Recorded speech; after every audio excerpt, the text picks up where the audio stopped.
आपण ज्यांच्या आतुरतेने वाट बघत होता, मी सन्मान्य राजसाहेबांना विनंती करतो, आपण शिवप्रतिमेस पुष्पहार अर्पण करावा. महाराज प्रौढ प्रताप पुरंदर क्षत्रिय कुलावतार शिवसेनाधीश्वर बहुजनांचे राजे जाणता राजा राजकारक पुरंदर छत्रपती शिवाजी महाराज की जय. भवानी जय. शिवाजी. महाराष्ट्र नवनिर्माण सेनेचा, महाराष्ट्रातील तमाम युवकांच्या सोनेरी भवितव्याचे प्रतीक श्रीमान राजसाहेब ठाकरे यांचा, मराठी हृदय सम्राट मान्य राजसाहेब ठाकरे यांचा. आणि त्यामुळे कधीही राजसाहेबांनी आपल्या स्वतःच्या फायद्याचा तोट्याचा विचार केला नाही. त्यावेळेला 2010 साली लोकसभा आणि विधानसभेमध्ये महिलांना 33% आरक्षण मिळालं पाहिजे अशा प्रकारचं बिल मनमोहन सिंग सरकारने आणलं होतं. ते अयशस्वी झालं, पण त्या बिलाला सुद्धा पाठिंबा राजसाहेबांनी दिला होता. त्याला हे पाहिलं नव्हतं की हे कोणाचं सरकार आहे. त्यानंतर 2012 साली मनमोहन सिंग साहेबांच्या सरकारने थेट परकीय गुंतवणूक या देशामध्ये आली पाहिजे अशा प्रकारचं बिल आणलं. त्या बिलाला सुद्धा सन्मान्य राज ठाकरे साहेबांनी पाठिंबा दिला. त्यांनी कधी हा विचार केला नाही की आमच्या पक्षाचं काय होईल. हा विचार न करता त्यांनी भूमिका मांडली होती. ज्यावेळेला या देशामध्ये मला आजही आठवतोय, राजसाहेबांनी गुजरातचा दौरा केला. गुजरातचा दौरा केल्यानंतर त्यांच्या लक्षात आलं की या गुजरातचे मुख्यमंत्री त्यावेळेला तत्कालीन मुख्यमंत्री नरेंद्र मोदी साहेब होते. तेव्हा त्यांच्या लक्षात आलं की नरेंद्र मोदी साहेब या देशाचे पंतप्रधान झाले तर उत्तम होईल. आणि म्हणून त्यांनी अत्यंत स्पष्ट भूमिका त्यावेळेला मांडली. ज्यावेळेला त्यांना वाटलं काही चुकतंय, त्यावेळेला त्यांनी लावरे व्हिडिओ दाखवून त्यांच्यावर टीका करायला सोडली नाही. पण त्याच्यानंतर ज्यावेळेला राम मंदिर झालं, सीएए कायदा आणला, त्याला सुद्धा पाठिंबा देण्याला राज ठाकरेंनी मागे पुढे पाहिलं नाही. आणि म्हणून स्वतःच्या फायद्या तोट्याचा विचार न करणारा नेता आहे. आणि म्हणून महाराष्ट्र आज साहेब तुमच्याकडे वाट पाहतोय की तुम्ही काय बोलणार आहात, काय भूमिका मांडणार आहात आणि आम्हाला काय संदेश देणार आहे. महाराष्ट्र सैनिक तर महाराष्ट्राच्या कानाकोपऱ्यातून आलेलाच आहे, पण आपल्या सैनिकांच्या सोबत इतर पक्षाची लोक सुद्धा कानाकोपऱ्यातून लपून छपून ऐकताय की नक्की साहेब आता काय बोलणार, कोणाचं काय काढणार. कारण ती हास्य जत्रा असते ना टीव्हीवरती, तशा त्या महाराष्ट्राची हास्य जत्रा झालेली आहे. आणि म्हणून मी साहेब तुम्हाला विनंती करतो, तुमच्या आणि तुमच्या भक्तांच्या मध्ये मी जास्त वेळ थांबत नाही. मी शेवटचा बॅट्समन आपला पटकन आलो का 2च भाषण ठेवली होती. तरी पण मी सन्मान्य राजसाहेबांना विनंती करतो की आपण आता आम्हाला सगळ्यांना मार्गदर्शन करा. धन्यवाद. जय हिंद, जय महाराष्ट्र.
जमलेल्या माझ्या तमाम हिंदू बांधवांनो, भगिनींनो आणि मातांनो,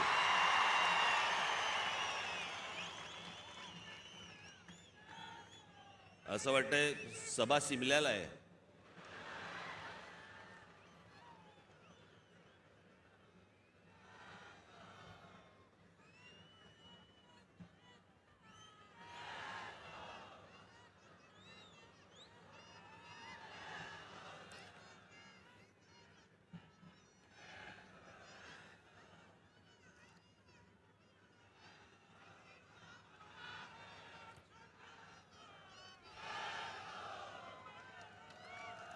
काय बोलणार?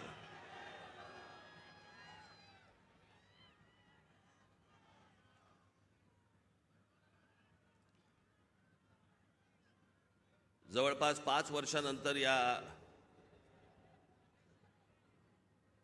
खास करून महाराष्ट्रामध्ये निवडणुका होत आहेत.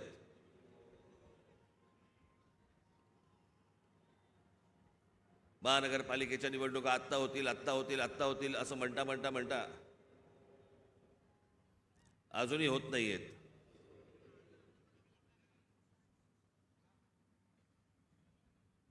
त्याच्यामुळे 2019ला ज्या निवडणुका झाल्या त्याच्यानंतर आज 2024ला निवडणुका होत आहेत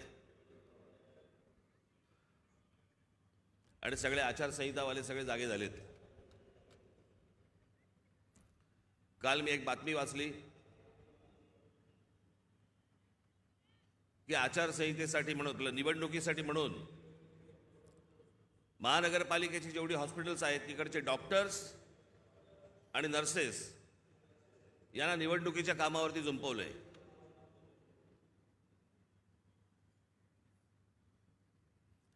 डॉक्टर काय मतदाराच्या नाडी मोजणार काय? की नर्सेस काय मतदारांचे डायपर बदलणार? ज्याच्यासाठी म्हणून त्यांची नेमणूक केलेली आहे, ज्या रुग्णांसाठी म्हणून नेमणूक केलेली आहे, तिथे ते नसावेत का?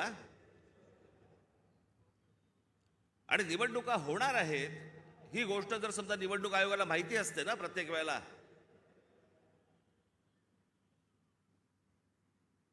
एक पॅरलल फळी का नाही उभी करत तुम्ही? दरवेळेला आपल्या काहीतरी शालेय शिक्षक घ्यायचे, नर्सेस घ्यायच्या, डॉक्टर्स घ्यायचे, हे कुठचे उपद्व्याप?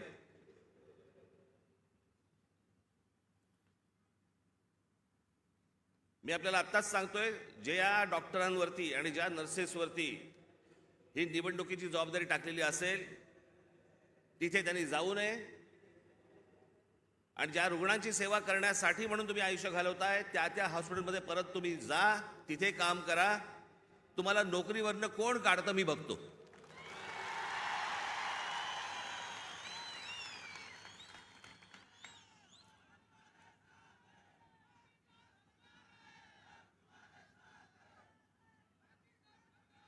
आज सगळेजण तुम्ही महाराष्ट्राच्या कानाकोपऱ्यातनं सर्वजण आलात. सर्वप्रथम मी आपल्या सर्वांना मी गुढीपाडव्याच्या मनपूर्वक शुभेच्छा देतो. आज सणासुदीचा दिवस असून देखील या अशा प्रकारच्या सभा नुसत्याच होत नसतात. त्याला एक पोलीस यंत्रणेवरती देखील एक ताण असतो.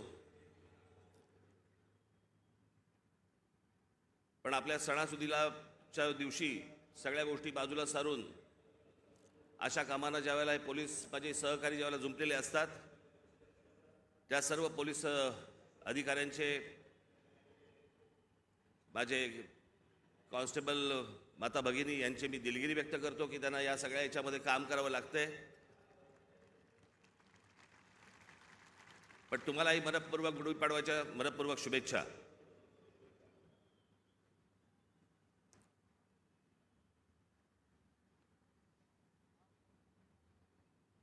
जसे तुम्ही ऐकत होतात तसा मीही ऐकत होतो. जसे तुम्ही वाचत होतात तसा मीही वाचत होतो. त्या अमित शहांच्या भेटीनंतर जे काही चक्र सुरू झाली, बरं हे आमचे बांधव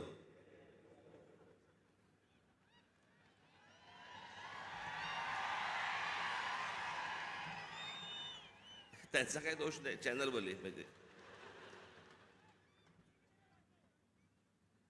रोजची चॅनल्स, त्याला मी एक नाव ठेवलंय, आज मला असे वाटते. लोकांना विचारायला कशाला पाहिजे, राजकारणाला विचारायला कशाला पाहिजे, दे ठोकून आपली बातमी. वाटेल त्या बातम्या चालू होत्या, वाटेल त्या बातम्या. मी आपला एन्जॉय करत होतो. तुम्हाला काय बोलायचं ते बोला, मला जेव्हा बोलायचं तेव्हा मी बोलीन. त्या अमित शहांना भेटायला गेलो दिल्लीला.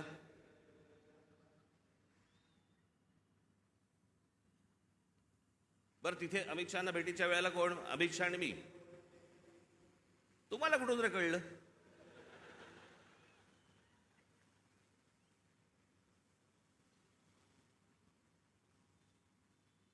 मी तिकडे दिल्लीला पोहोचलो काय, राज ठाकरेंना 12 तास थांबायची वेळ आली. अरे गधड्या, दुसऱ्या दिवशीची भेट होती. 12 तास थांबायची कुठून आली? आदल्या दिवशी पोहोचलो तिथं रात्री. त्यात थांबायचा काय विषय आला? पण हे थांबत नाहीत. मला असे वाटते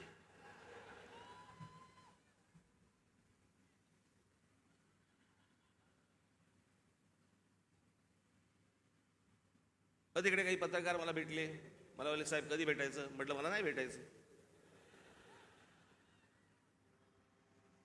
माझ्याकडे आता सांगण्यासारखं काही नसेल तर मी काय सांगू, मला सांगा, काय बोलू?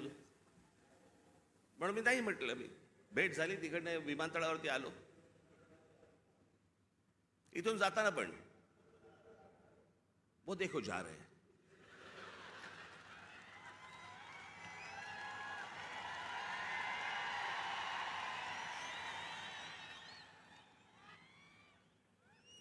हल्ली हे असतात, पूर्वी ते आचारसंहितावाले असायचे, कुठेही कॅमेरा घेऊन जायचे.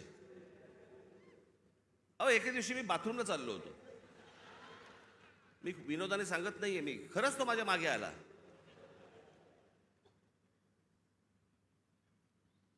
म्हटलं, पुढे काय करायचं ठरवलंयस?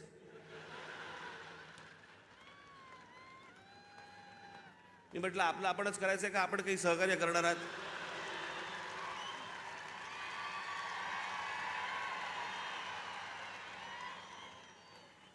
कुठे जरा मोकळीक म्हणून नाही. मी इथे माझ्या इकडे घराच्या बाहेर पत्रकार बिचारे ते बसलेले असतात, त्यांना काही.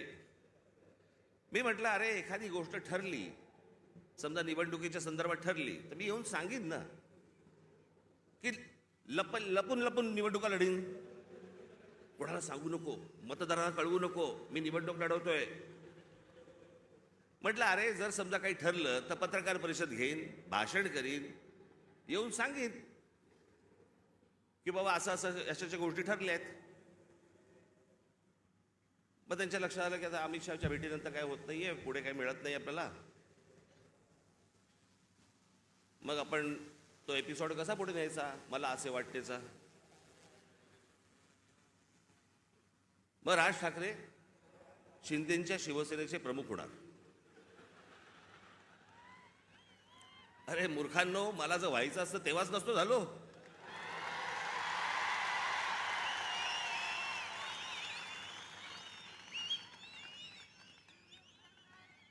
या माझ्या घरी इथे जवळपास 32 आमदार, 6-7 खासदार, आपण एकत्र बाहेर पडू आणि काय, मग नंतर माझा महाराष्ट्र दौरा सुरू झाला. तोपर्यंत इकडे सगळे काहीतरी बांधणी सुरू होती. मी आता काही नावं नाही घेत कोणाची. आणि ह्यांना वाटलं मी काँग्रेस मध्ये ज्याला सत्ता होती त्यांची जॉईन होणार बाकीच्यांसारखा.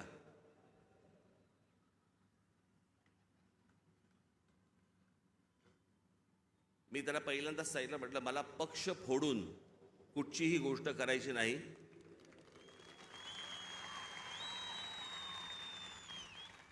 आत्ता म्हटलं माझ्या मनात विचार नाहीये, पण जर उद्या जर समजा मी काही केलं, पाऊल उचललं, तर स्वतःचा राजकीय पक्ष काढीन, पण कोणाच्या हाताखाली काम करणार नाही.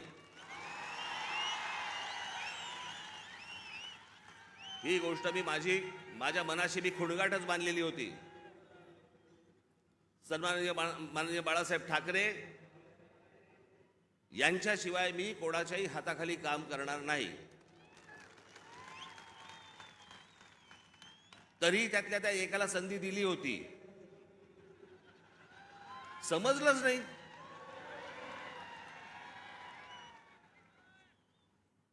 जाऊन दे, पण तो झाला भूतकाळ.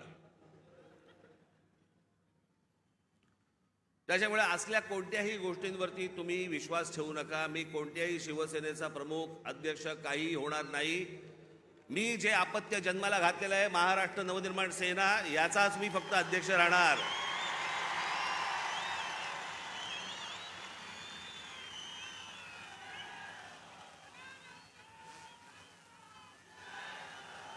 तुमच्या सगळ्यांच्या विश्वासावरती हा जो पक्ष आजपर्यंत उभा केलेला आहे त्याला 18 वर्ष झालेली आहेत.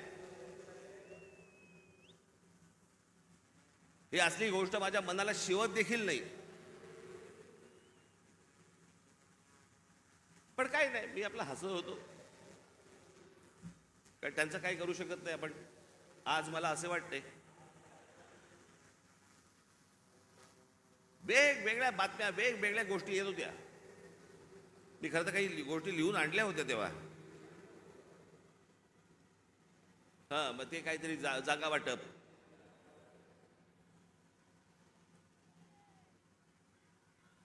जागा वाटपाबद्दल चर्चा झाली. पण मी तुम्हाला खरं सांगू ना, मी शेवटचा जागा वाटपाच्या चर्चेला जो बसलो होतो 1995 साली, त्याच्यानंतर मी आजपर्यंत जागा वाटपाच्या चर्चेला मी कधी बसलो नाही. त्याच्यामुळे माझं टेम्परामेंटच नाही. 2 तू घे, 4 मला दे, मग ही नको, ती तू घे, तू ही घे, मग मला इथे सरकव, मग ह्याला इथे. मला ते जमत नाही, माझ्याकडनं होणार नाही, माझ्याकडनं जमणार नाही.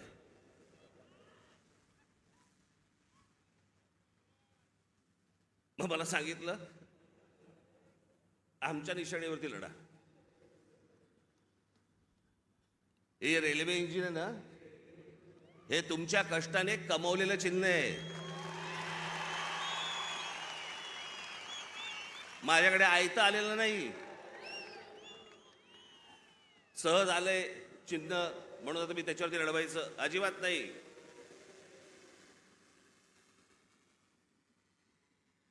चिन्हावरती कॉम्प्रोमाइज होणार नाही.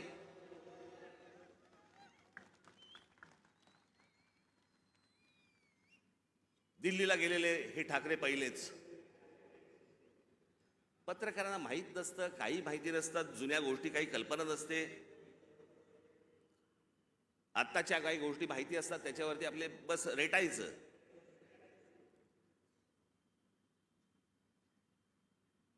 एकोणीसशे साली मी तुम्हाला मुद्दामून सांगतो, 1980 साली माननीय बाळासाहेब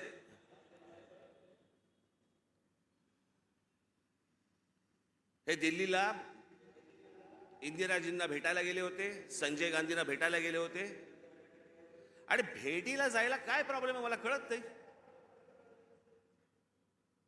मला अनेक लोक येऊन घरी भेटतात, म्हणून मी काय समजायचं, वार हे आता माझ्या घरी भेटायला आलेत मला, आता असं नाही समजत. कोणी कोणाकडे भेटायला जात असतात, गोष्टी लोक जात असतात. त्यात मोठेपणा आणि कमीपणा कसला आला? अहो, 1.5 वर्ष झाले आपले महाराष्ट्राचे मुख्यमंत्री माझ्याशी बोलतायत,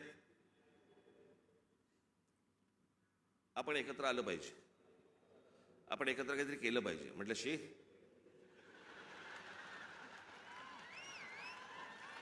म्हटलं काय केलं पाहिजे?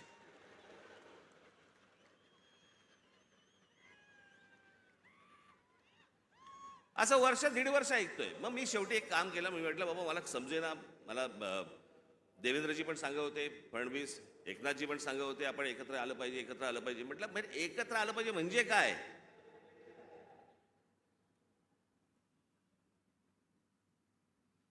आणि मग त्याच्यात हे सगळे विषय निघाले. मग मी अमित शहांना फोन केला, म्हटलं मला जरा भेटायचं तुम्हाला. हे काय मला चाललंय मला समजत नाहीये. एकदा आपल्याशी बोलून मला काय नक्की ह्यांचं म्हणणं आहे ते मला एकदा कळलं पाहिजे. मग आमचं बोलणं झालं तिकडे. मग इथे आल्यावरती आमच्या तिघांचं बोलणं झालं. मग ते सगळं निशाणीवरती प्रकरण आलं.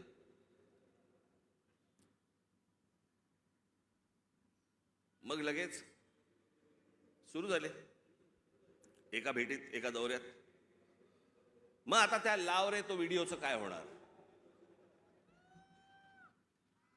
मी तुम्हाला पहिली गोष्ट एक सांगतो, थोडीशी पार्श्वभूमी देतो. माझा जन्म ज्या घरात झाला त्या घरामध्ये शिवसेनेचा जन्म झाला.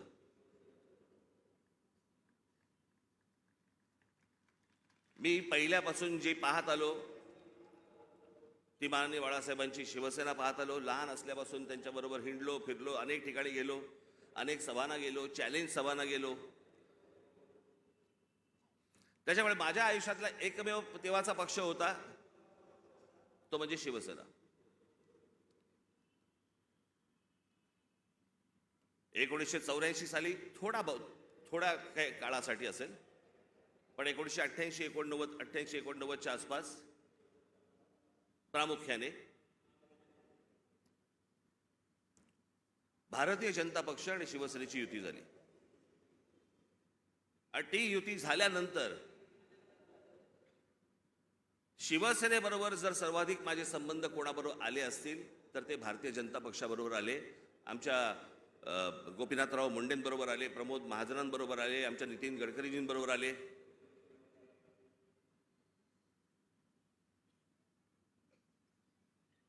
आणि ह्यांच्याबरोबरचे जे माझे संबंध होते हे राजकारणाच्या पलीकडचे पण होते.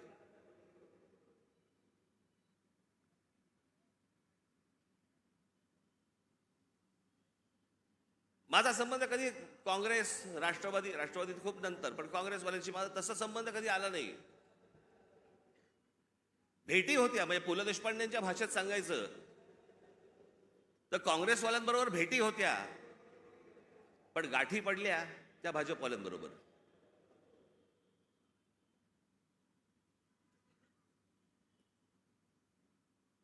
त्याच्यामुळे अनेक वेळेला त्यांच्याबरोबर माझे अगदी चांगले संबंध तेव्हापासून प्रस्थापित झाले.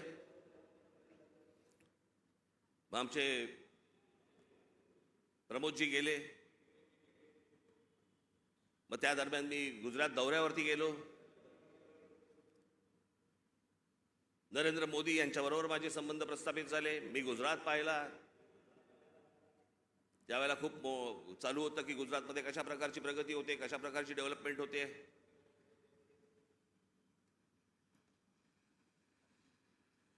आणि ती सगळी प्रगती, सगळी ती डेव्हलपमेंट मी पाहत होतो. मला माहिती होतं. मी त्याच्यानंतर मी महाराष्ट्रामध्ये जेव्हा आलो, मला पत्रकारांनी प्रश्न विचारले, कसं वाटलं गुजरात? म्हटलं गुजरात डेव्हलप होतंय, पण महाराष्ट्र खूप पुढे आहे.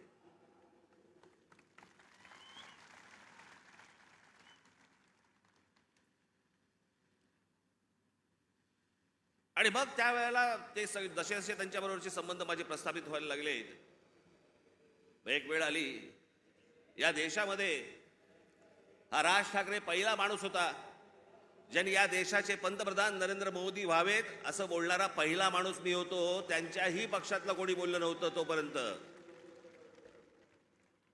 मला असं तेव्हा वाटलं की बाबा आपला एक स्वतःचा विचार असतो, त्याच्यात माणसं बोलत असतात, माणसं काही गोष्टी सांगत असतात, माणसं स्वप्न दाखवत असतात. स्वप्न सत्यामध्ये उतरावीत अशी प्रत्येकाची अपेक्षा असते, आशा असते. आणि मग ज्या वेळेला 2014ची निवडणूक झाली, 2014च्या निवडणुकीच्या अगोदर मी काही अनेक भाषणं त्यांची ऐकत होतो. आणि 2014ची निवडणूक झाल्यानंतर मला असं वाटलं, अरे मी जे ऐकत होतो ते आता मला या 5 वर्षात दिसत नाहीये. काहीतरी वेगळ्याच गोष्टी दिसत आहेत. नोटबंदी काय दिसते, बुलेट ट्रेन काय दिसते. मी तुम्हाला आजही सांगतो, ज्या गोष्टी मला पटलेल्या नाहीत त्या मला पटलेल्या नाहीत. उद्या कितीही संबंध परत चांगले झाले किंवा नाही झाले तरी ज्या गोष्टी मला चांगल्या वाटल्या स्वागत करणार, ज्या गोष्टी नाही पटल्या विरोध करणार.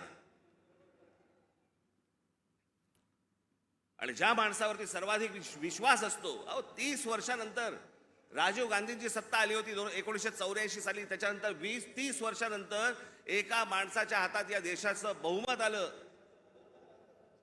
मी विचार करतो या देशाचं काय काय गोष्टी होऊ शकतात, काय काय गोष्टी घडू शकतात.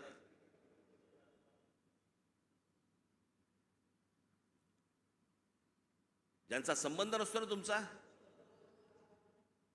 त्यांच्याकडे तुम्ही दुर्लक्ष करता, दोन शिव्या हसडताना दुर्लक्ष करता. पण ज्यांच्यावरती प्रेम असतं, ज्यांच्यावरती विश्वास असतो, त्याला ज्या वेळेला कुठेतरी तडा जातोय असं दिसायला लागलं, तर तो जो राग आपला असतो, तो राग आणि माझा राग तर टोकाचा आहे. मी महाराष्ट्रावरती प्रेम करतो, महाराष्ट्रातल्या मराठी माणसांवरती प्रेम करतो, महाराष्ट्रातल्या मराठी भाषेवरती प्रेम करतो, टोकाचं प्रेम करतो.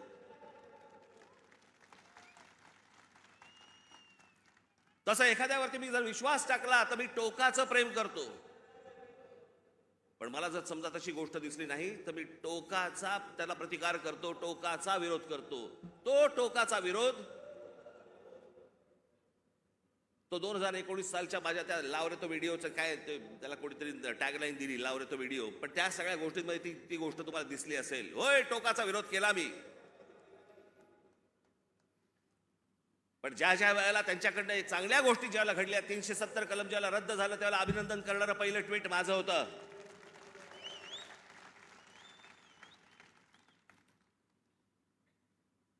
गेल्या 5 वर्षामध्ये ज्या गोष्टी चांगल्या गोष्टी घडलेल्या आहेत त्याचं अभिनंदन केलंय, स्वागत केलेलं आहे. एनआरसीच्या बाजूने मोर्चा काढलेला आहे. जी गोष्ट योग्य ती योग्य, जी गोष्ट अयोग्य अयोग्य. या देशाने अमिताभ बच्चन यांच्यावरती प्रेम केलं, मीही प्रेम केलं.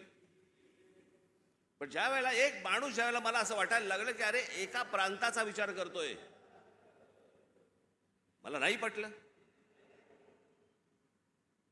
पण त्या सगळ्या गोष्टींमध्ये जर समजा तुम्ही बघितलं तर त्याच्यामध्ये व्यक्तिगत टीका कुठेही नव्हती.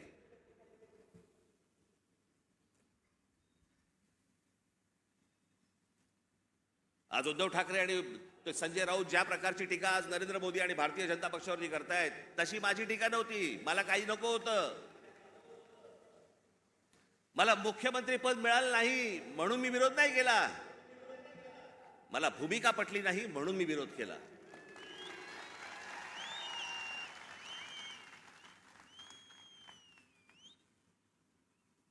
आज हे विरोधामध्ये बोलतायत. मग ज्या वेळेला मी बोलत होतो त्यावेळेला खिशातले राजीनामे बाहेर काढून माझ्याबरोबर का नाही आलात?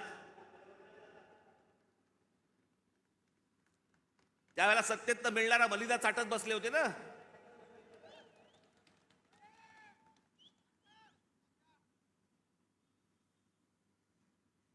आज ह्यांना या गोष्टी सुचतायत.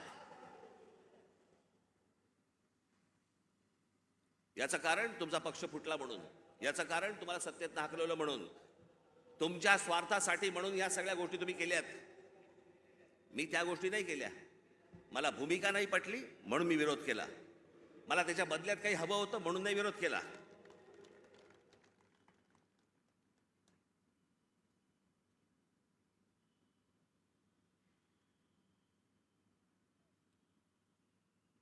मी आज काही तुमच्यासमोर फार लंब चौडं काहीतरी बोलायला आलो नाहीये. तुमच्या ज्या काय अपेक्षा आहेत, तुम्हाला काय हवंय ते सांगण्यासाठी आणि मांडण्यासाठी म्हणून मी तुमच्या समोर आलोय आज.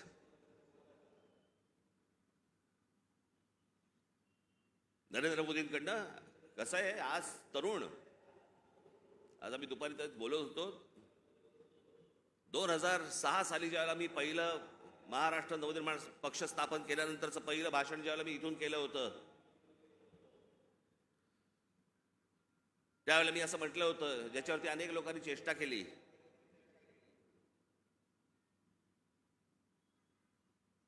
मी म्हटलं होतं की माझ्या महाराष्ट्रामधला शेतकरी हा जीन्स घालून ट्रॅक्टरवरती बसलेला मला शेतकरी मला अपेक्षित आहे, हवा आहे भविष्यात.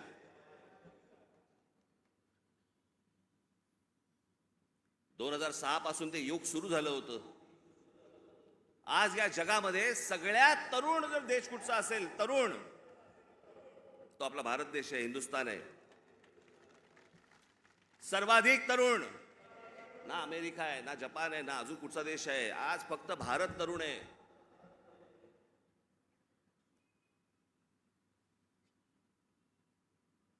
या तरुणांना, या तरुणींना शिक्षणाची गरज आहे, चांगल्या शिक्षणाची गरज आहे, तंत्रज्ञानाची गरज आहे. उत्तम नोकऱ्यांची गरज आहे, उत्तम व्यवसायाची गरज आहे, त्याच्यासाठीच्या मार्गदर्शनाची गरज आहे. त्याच्यासाठी म्हणून राज्य सरकार आणि केंद्र सरकारने आता काम केलं पाहिजे.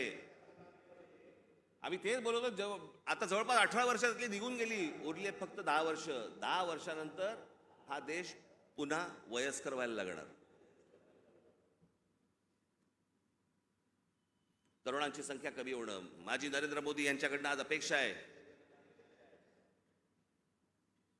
की बाकी सगळं सोडा, या तरुणांकडे, या भारतातल्या तरुणांकडे पहिल्यांदा लक्ष द्या.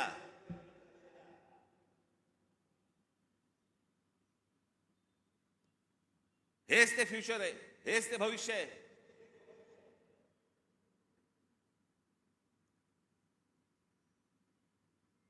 दुपारी बोलताना आमचा तोच विषय होता की बाबा हे बघ, हा काळ कधी होता. प्रत्येक देशाचा एक काळ येतो.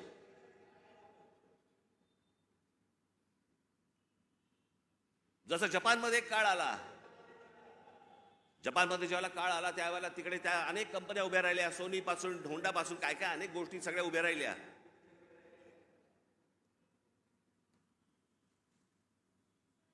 अनेक व्यवसाय उभे राहिले, अनेक व्यावसायिक उभे राहिले. ज्याला घुसळून काढणं म्हणतो ना आपण, तसं सगळं अख्खा घुसळून निघाला तो देश. आज बघा कुठच्या कुठे असा हा देश घुसळून निघाला पाहिजे.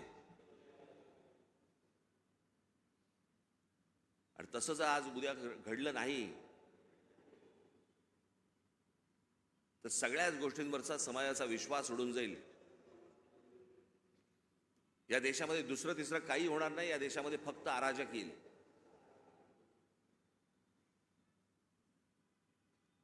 जर नोकऱ्या उपलब्ध झाल्या नाहीत, जर व्यवसाय उपलब्ध झाले नाहीत, लोकसभेमध्ये सांगितलं गेलं की या देशामधले, लोकसभेमध्ये सांगितलं गेलं की या देशामध्ये जवळपास 6 लाख उद्योगपती, व्यापारी हे हा देश सोडून गेले. 6 लाखाचा अर्थ काय होतो?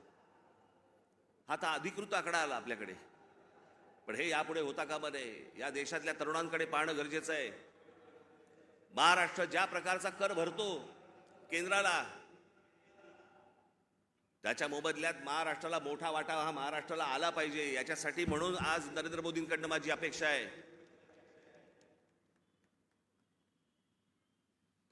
अनेक गोष्टींची अपेक्षा आहेत. पुढचं काय 5 वर्षात काय घडतंय, ही निवडणूक, येणारी लोकसभेची निवडणूक या देशाचं भविष्य ठरवणार आहे. की आपण खड्ड्यात जाणार आहोत का आपण वरती जाणार आहोत. उद्या अनेक निवडणुका येतील, पुढे विधानसभेच्या निवडणुका येतील. आज हाणामाऱ्या चालू आहेत. पुढच्या विधानसभेच्या निवडणुकीत तर काय होईल? कोथळे बाहेर काढतील.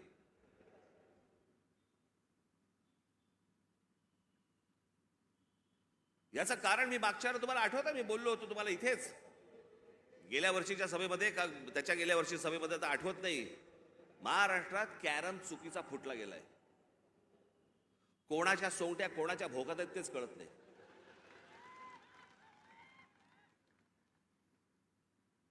माणूस राजकारणातला आला की विचारावं लागतं कोणत्या पक्षात.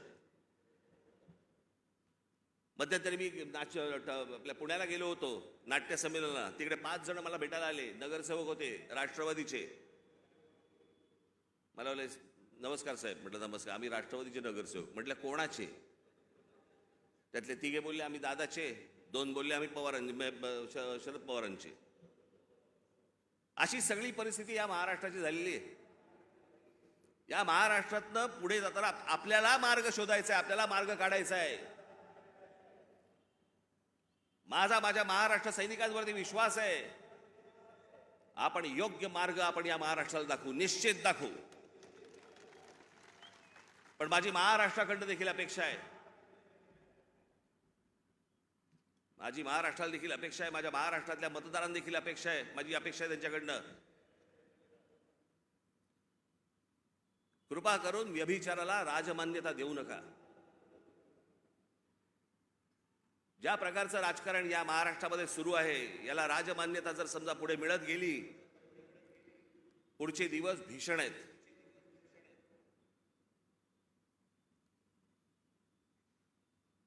पण या आजच्या सगळ्या परिस्थितीमध्ये जेव्हा सगळ्या बाजूनी मी जेव्हा पाहतो त्यावेळेला मला असं वाटतं की आज किमान पुढच्या 5 वर्षांसाठी देखील विषय आपल्याला पुढच्या 50-100 वर्षांचा करायचा असतो.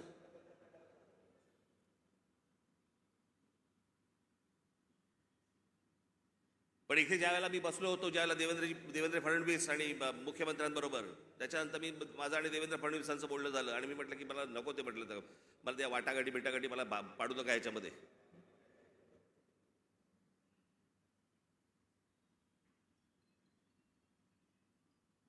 मी म्हटलं तुम्हाला मी आज सांगतो, म्हटलं त्या राज्यसभाही नको आणि ती विधान परिषदही नको.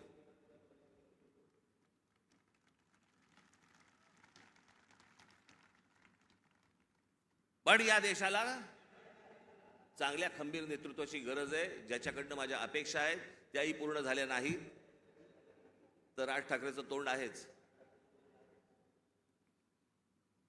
पण या पुढच्या काही भवितव्यासाठी म्हणून खंबीर नेतृत्वाची गरज असताना म्हणून मी त्यांना सांगितलं मला काही अपेक्षा नाही आहेत. महाराष्ट्र नवनिर्माण सेना, भारतीय जनता पक्ष, शिवसेना आणि एनसीपी, परंतु फक्त नरेंद्र मोदींसाठी बिनशर्त पाठिंबा देत आहे, हे मी आज आपल्या समोर सगळ्यांसमोर जाहीर करतो. आणि माझ्या गावागावातनं सगळ्या महाराष्ट्रामधनं आलेल्या माझ्या सर्व महाराष्ट्र सैनिकांना मला फक्त एकच सांगायचंय, विधानसभेच्या तयारीला लागा, जोरात विधानसभेच्या तयारीला लागा. पुढच्या गोष्टी पुढे आपण कसलाही विचार न करता आत्ता बांधणीचा विचार केला पाहिजे आपण. आणि त्याच्यासाठी म्हणून मी तुम्हाला महाराष्ट्रभर सगळ्या ठिकाणी भेटण्यासाठी लवकरच आपल्यासमोर येत आहे. आज जे काही मला मांडायचं होतं हे आपल्यासमोर आज मांडलेलं आहे. उद्या अजून जर समजा समोरच्यांची पकपक झाली तर अजून माझी दारं खिडक्या उघड्या करायला तोंडाच्या मी मोकळा आहे. आपण निश्चिंत राहा, जिथून आलेला आहात तिथून व्यवस्थित जा. जाताना आपण व्यवस्थित गाडीने ज्या आलेला आहात गाड्या नीट सांभाळून चालवा. घरचे लोक आपली वाट पाहत असतील. पुन्हा एकदा मी आपल्याला सर्वांना मी गुढीपाडव्याच्या मनपूर्वक शुभेच्छा देतो आणि आपणा सर्वांची मी रजा घेतो. धन्यवाद. जय हिंद, जय महाराष्ट्र. धन्यवाद राजसाहेब. प्रत्येप्रमाणे माहीम विधानसभेचे सर्व आपले महाराष्ट्र सैनिक आपला सन्मान करतील. शाल, श्रीफळ आणि मंगल कलश देऊन आज गुढीपाडव्याच्या शुभदिनी आपला सत्कार करतील. सन्माननीय राजसाहेब ठाकरे यांचा, महाराष्ट्र नवनिर्माण सेनेचा,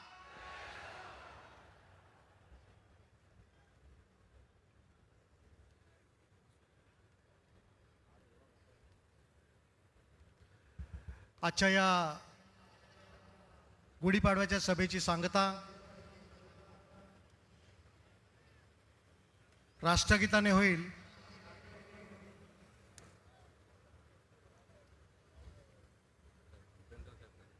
मी उपस्थितांना विनंती करतो राष्ट्रगीतासाठी उभं राहावं.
महाराष्ट्र नवनिर्माण सेनेचा, सन्माननीय राजसाहेब ठाकरे यांचा.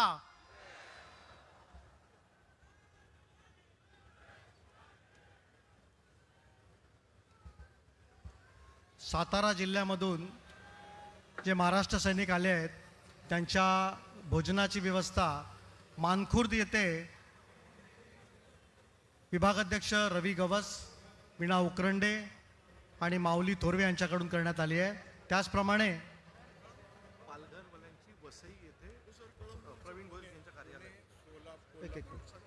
पुणे, पश्चिम महाराष्ट्रातील पुणे, सोलापूर, सांगली आणि कोल्हापूर या जिल्ह्यातील महाराष्ट्र सैनिकांची भोजनाची व्यवस्था कळंबोली येथे मॅकडोनाल्ड्सच्या मागे करण्यात आलेली आहे.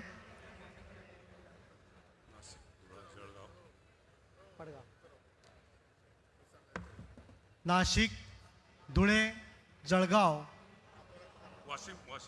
आणि वाशिमच्या इथं या जिल्ह्यातील महाराष्ट्र सैनिकांची जेवणाची व्यवस्था वासिंदजवळ करण्यात आलेली आहे.